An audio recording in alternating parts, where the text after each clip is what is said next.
So we will get him down here. Come on. Come on. Come on, Marlon. Give him slack.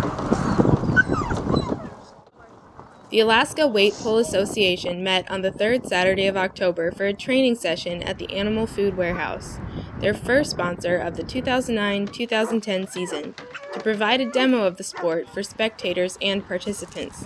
They meet every third Saturday during the training season. Basically, our charter is to get knowledge of weight pulling out to Alaska. It is one of the historic sports, if you will, that Alaska grew up with, that the dogs would pull everybody's household items out into the bush, and they would establish towns, homes, whatever. Miners used the dogs to pull. So our mission is to get it back into the mainstream public again, get the young people involved with it, bring the dogs out, and keep it going around Alaska.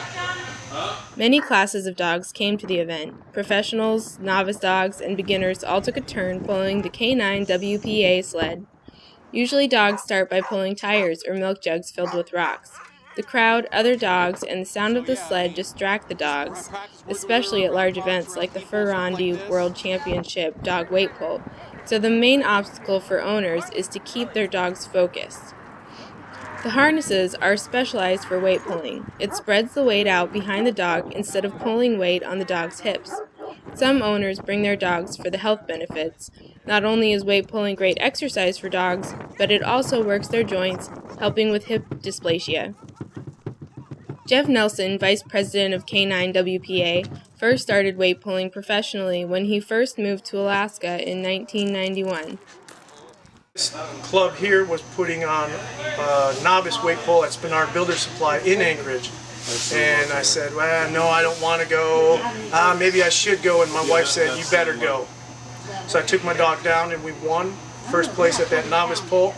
And that was in '91, and I've been doing it ever since. And now that I came back up here in '06 and noticed that it had dropped off, that there weren't a lot of people into the sport anymore, so we've been trying to rejuvenate it and get more people back into it. And now I've went from having the one Malamute to compete with to having St. Bernards, Newfoundlands, the miniature Australian Shepherd. We got miniature Rat Terriers. We're going to try to get into it because there's other people that are interested, and any dog can do this. You know, he's got to have the heart to do it, and as long as the dog comes to you when you call him, he could have a world champion.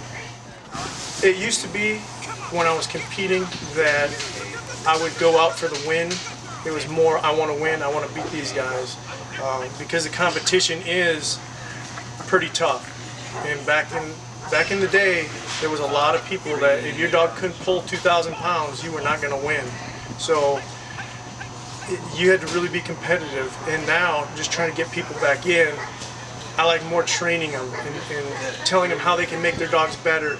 And some of the dogs out here listen to me for whatever reason, I don't know. Some of the handlers are like, hey, you need to handle my dog. No, your dog, he needs to listen to you. You can bring him out there, you can do this. So it's nice now training and seeing some of the dogs and knowing a lot of the dogs and the people around Alaska. And there's more to just winning, is training somebody else to take that spot when my dog isn't going to be able to win anymore. So that's what it's about.